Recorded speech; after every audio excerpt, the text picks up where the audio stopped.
രാത്രിയിൽ പോസ്റ്റ്മോർട്ടം നടത്താൻ കഴിയില്ലെന്ന ഫോറൻസിക് സർജൻമാരുടെ നിലപാട് നിയമപരമായ തെറ്റെന്ന് ഹ്യൂമൻ റൈറ്റ്സ് ഡിഫൻസ് ഫോറം.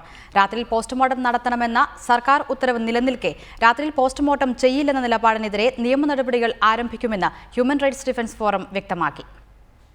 രാത്രിയിൽ പോസ്റ്റ്മോർട്ടം നടത്താൻ കഴിയില്ലെന്ന ഫോറൻസിക് സർജൻമാരുടെ നിലപാട് കേരളത്തിൽ മാത്രമാണുള്ളതെന്ന് ഹ്യൂമൻ റൈറ്റ്സ് ഡിഫൻസ് ഫോറം ചൂണ്ടിക്കാട്ടുന്നു. ഇത് നിയമപരമായി തെറ്റാണ്. വിദേശ രാജ്യങ്ങളിലും ഇന്ത്യയിലെ മറ്റ് സംസ്ഥാനങ്ങളിലും രാത്രിയിൽ പോസ്റ്റ്മോർട്ടം നടത്താറുണ്ട്. മൃതദേഹം വിട്ടുകിട്ടാനായി ബന്ധുക്കൾക്ക് ഡോക്ടർമാരുടെ സമയം നോക്കി കാത്തിരിക്കേണ്ടി വരുന്നത് കടുത്ത മനുഷ്യാവകാശ ലംഘനവും മൃതദേഹത്തോട് കാട്ടുന്ന അനാദരവുമാണെന്ന് ഹ്യൂമൻ റൈറ്റ്സ് ഡിഫൻസ് ഫോറം ഭാരവാഹി അഡ്വക്കേറ്റ് DB ബിനു പറഞ്ഞു. അസ്വാഭാവികമായ സാഹചര്യങ്ങളിൽ മരണമടയേണ്ടി വരുന്ന ആളുകളുടെ മൃതദേഹ ശരീരവുമായി ബന്ധുക്കൾ കാത്തു നിൽക്കേണ്ടി വരുന്ന വളരെ വിഷമകരമായ ഒരവസ്ഥ ഒഴിവാക്കുന്നതിന് വേണ്ടിയാണ് മുഖ്യമന്ത്രിയുടെ നേതൃത്വത്തിൽ അന്ന് ഈ ഒരു തീരുമാനം എടുക്കുകയും അതിന് ക്യാബിനറ്റ് അംഗീകാരം നൽകുകയും ആഭ്യന്തര വകുപ്പ് ഒരു ഉത്തരവ് രൂപത്തിൽ പുറപ്പെടുവിക്കുകയും ചെയ്തിട്ടുള്ളത്.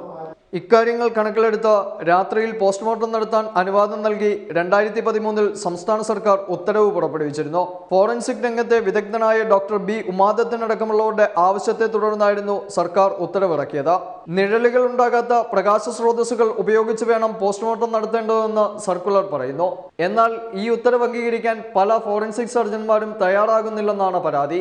ഇത്തരക്കാരെ സർക്കാർ സർവീസിൽ നിന്നും ഒഴിവാക്കണമെന്ന് ഹ്യൂമൻ റൈറ്റ്സ് ഡിഫൻസ് ഫോറം സർക്കാരിനോട് ആവശ്യപ്പെട്ടു. റിപ്പോർട്ടർ, കൊച്ചി.